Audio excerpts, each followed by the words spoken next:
Long before the walls closed in on P. Diddy, another pop music megastar was charged with racketeering and sex trafficking, among other things. And he was convicted 2 times. R.Kelly has spent the last 3 years, almost to the day, in a medium security federal prison in Butner, North Carolina. His 2022 trial in Brooklyn ended with a sentence of 30 years.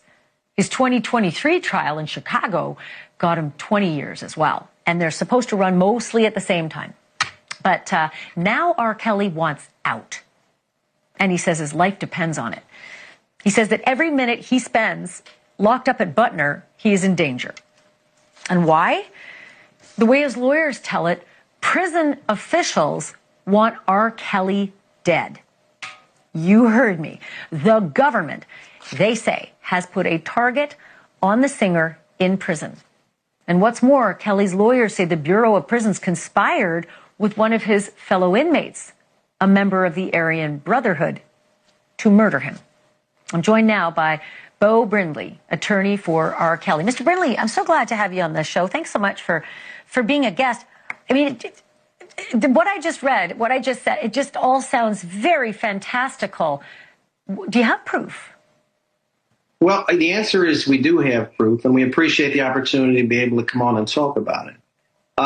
In terms of proof, the most powerful piece of proof I can provide is the sworn statement of the man who says that he was solicited to kill R. Kelly. Michael Glenn Stein has provided us with a full declaration signed, and he's given his willingness to sit down for a polygraph examination administered by either side to testify in court. He has given us the details of who solicited him and when. And I think that's the key here. These are not R. Kelly's allegations. These are the allegations being made by Michael Glenn Stein, who's the person who says that he was solicited to kill Robert and sent to Butner to do it from another facility. And we took significant time. Oh, I don't mean to interrupt. Go ahead.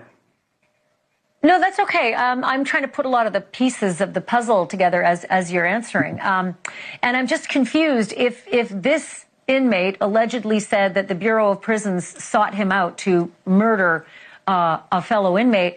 Why? Well, that's an excellent question, and the answer to that is also pretty clear.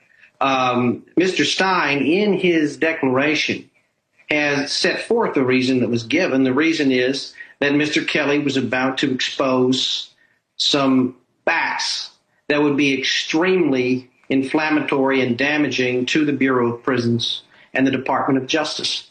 And because of that, the Bureau of Prisons instructed Michael Glenn Stein to go to Butner and execute R. Kelly. And Mr. Stein made clear and gave us extraordinary detail when we spoke to Mr. Stein. We didn't use this until we actually went down and met with Mr. Stein for hours. And he told us in extraordinary detail that this is not the first instance, that this happens all the time, that the Aryan Brotherhood has been directed to commit murders and beatings at the behest of prison officials for years.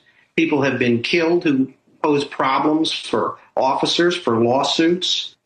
And it happens, according to Mr. Stein. Not only will he tell you that it happens, he will explain, when given the opportunity in great detail, all of these murders in which he has participated, which he has directed other Aryan Brotherhood people to do.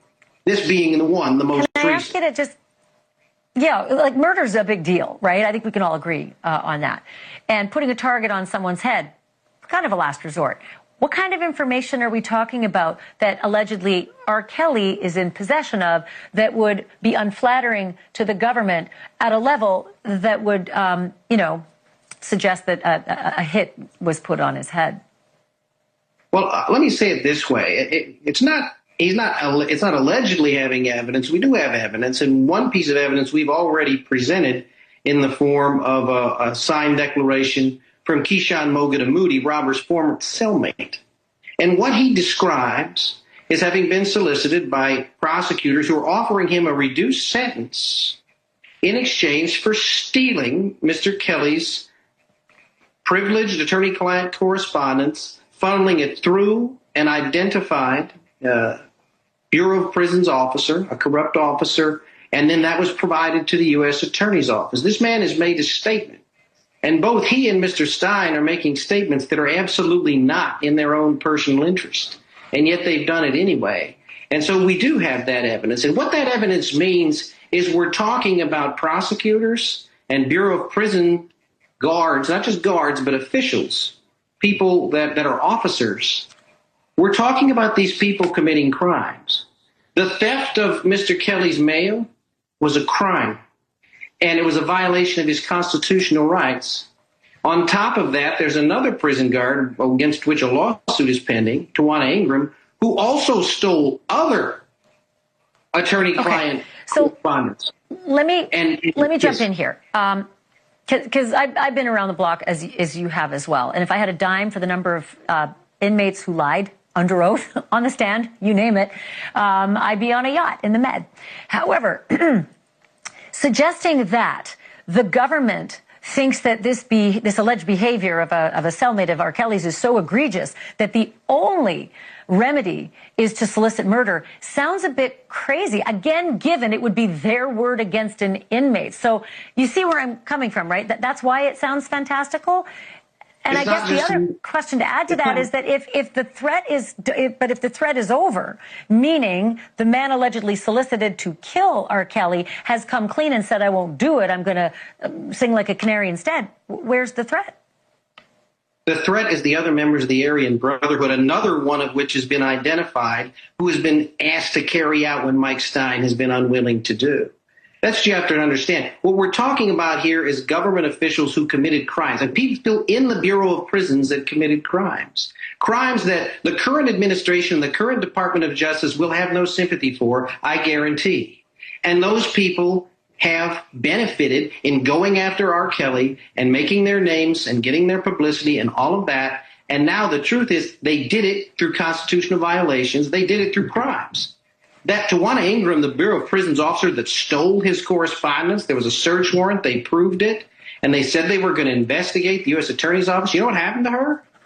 She got her full pension. She walked away, retired, and was not charged. And she did it as an officer. Well, now, if there was not corruption behind that, I don't understand how that could be.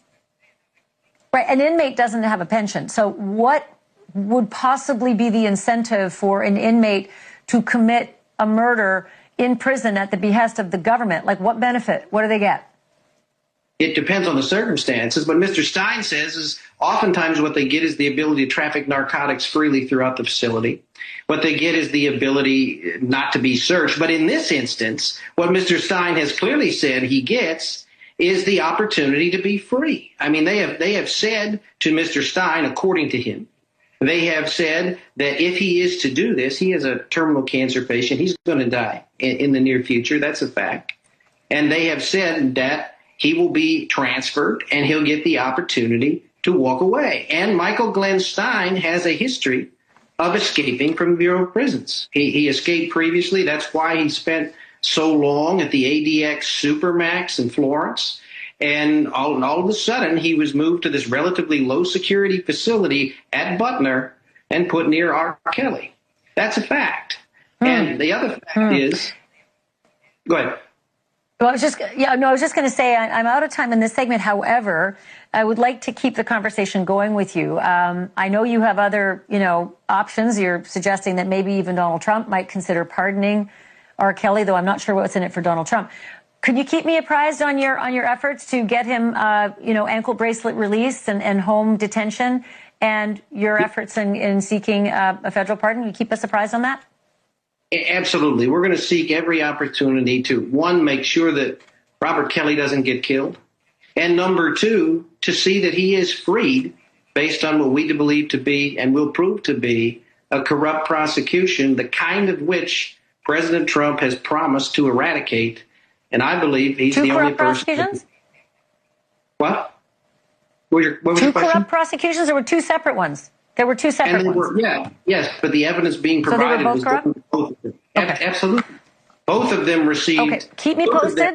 I got to go, yes, but Beau Brindley, I really appreciate. Sorry, we have some crosstalk, but I really appreciate this. Keep me posted, and we'll follow the story. Thank you so much. All right, thank you very much. Thank you for watching. Subscribe below and download our NewsNation app right now on your phone, and you will get fact-based, unbiased news for all Americans.